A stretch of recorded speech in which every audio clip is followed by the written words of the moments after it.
Buying speakers is very easy because you can easily differentiate between the sound that you hear.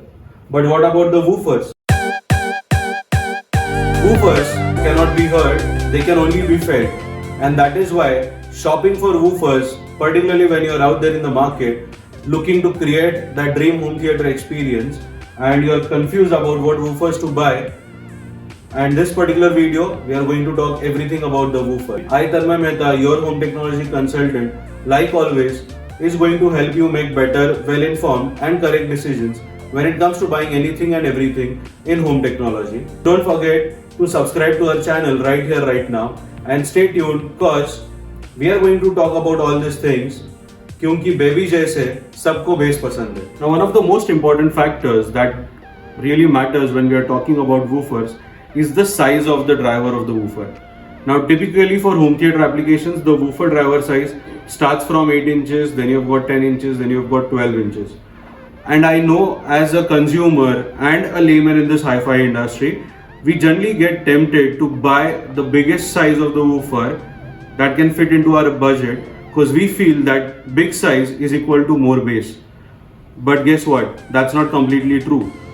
What determines the play or the depth of the woofer is the frequency response that comes out from that particular woofer. Now, we have talked about frequency response in one of our past videos about 5 specs that you need to check out in a speaker. Similarly, in woofer, this woofer has also got something called as frequency response, which generally starts from low frequency, which can be 20 Hz, 30 Hz, 40 Hz, and it can go up to 150 or 180 Hz as well. So, what matters when you're buying woofer is that you also need to consider the frequency response and not just be tempted by the size of the woofer because you feel that okay, the size, more bigger the bass. But what matters, as I said, is the depth of the play of the woofer is achieved when you get maximum frequency response from the woofer. Now, typically when we talk about satellite or bookshelf speakers, 8 inches and 10 inches woofer are the ideal fit for these kind of speaker packages. That's why you would see that lot of HTIBs, that is the home theater in box packages, or a normal 5.1 packages that we last spoke about was Sonodyne or Elax Cinema 5, Polk TL1600. All these box packages generally come with a 8 inches woofer. That's again because, as I said, satellites and bookshelves go well with an 8-inch or a 10-inch woofer. Similarly, a big floor standing speaker will go well with a 12 inches woofer because that's like a perfect choice for a good sonic match for that particular speaker along with that particular woofer.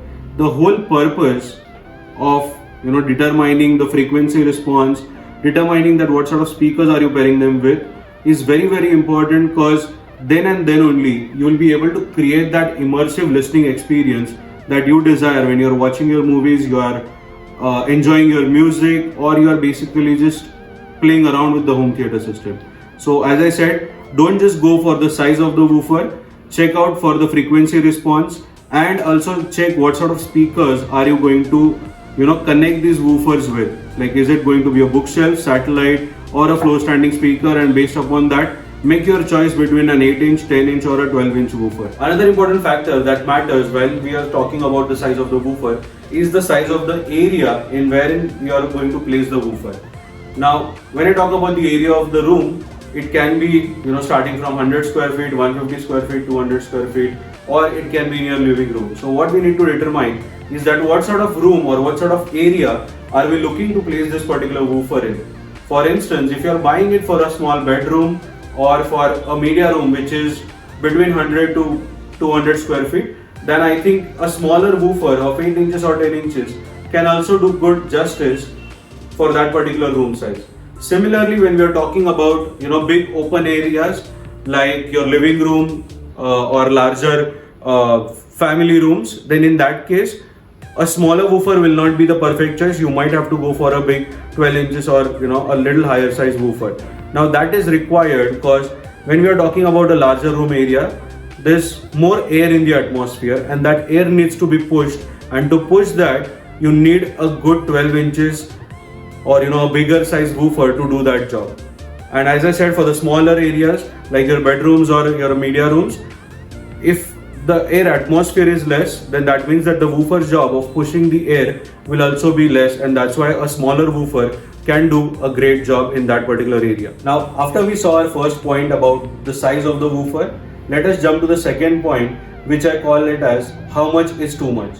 Well, you know what we're talking about. We are talking about the power of the woofer, because that's the second criteria while selecting a woofer for your home theater room. And whilst we talk about the power, we are more referring to the active woofers and not the passive woofers. For those of you who are asking or wondering what is an active and what is a passive woofer, make sure to use the link above to check the differentiation between both these woofers. Coming back to the active woofers and how much is too much, well, all these active woofers have got inbuilt amplifier which is able to create or produce their own energy that is required to create that cinema experience, and all it takes from the AV receiver or the amplifier is the signal through an audio signal cable which is connected right here as to when to give bass and how much to give bass. But obviously, to produce their own bass, they rely on their inbuilt amplifier. Now, what to check in this particular spec sheet of the woofer is you need to check the continuous power of that particular woofer's amplifier. Now, why continuous power?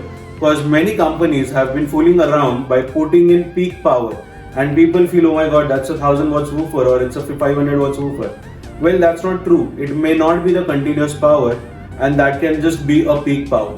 It looks very impressive when you see that big number and you fall for that trap, but that is not what really matters when we talk about a home cinema experience, because that's just a peak power. It is not going to be consistent woofer performance, and what we have to rely on for this consistent woofer performance is the continuous power that this woofer can get from the inbuilt amplifier. Now, this power is calculated in RMS, and it can start from 100 watts, 200 watts, 150 watts, 250 watts. So these are generally the consistent or continuous program power, continuous RMS power of this woofer. Now, when we talk about power, what also we need to check is what sort of content are we going to watch or enjoy on this.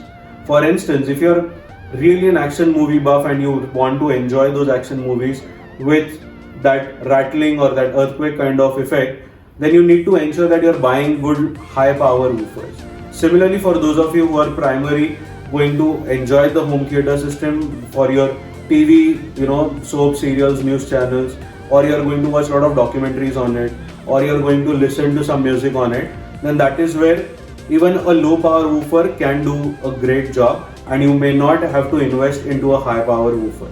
So that is about how much is too much. Now let's go back to the third point, sealed versus ported woofer. What is better?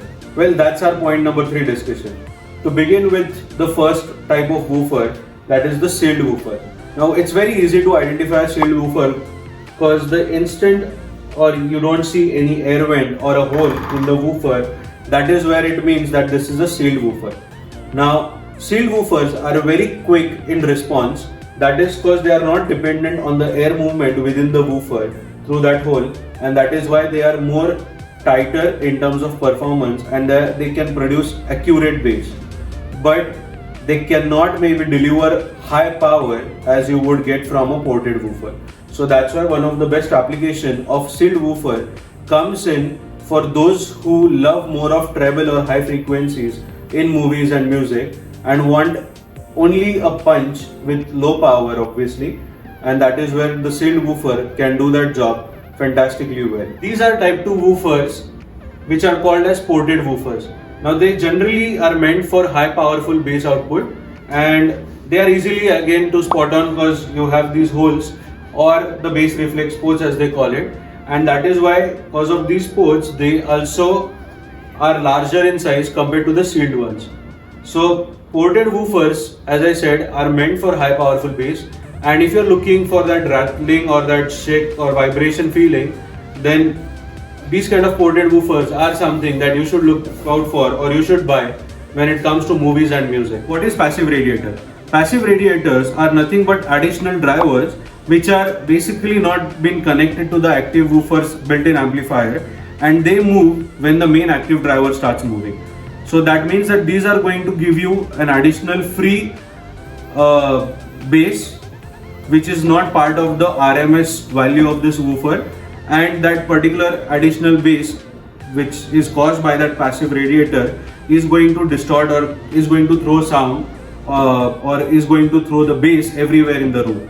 So whether it's a good thing or bad thing, well, I think if you're in for sealed woofers, then be ready for those passive radiators as well, because sealed woofers are typically the ones in which you will see a lot of passive radiators coming in, and you may not find them more in the ported woofers. That is because ported woofers are already large, they don't have that kind of space. Similarly, a sealed woofer has got an amplifier inbuilt, and even that woofer being very compact does not have space to have those extra drivers, and that is where passive radiators will do that justice. The fifth point is placement of the woofer. Now, placement of a woofer in a home theater environment is a very tricky business, because it's very difficult to find the right spot, and that is where you have to do a lot of efforts behind it.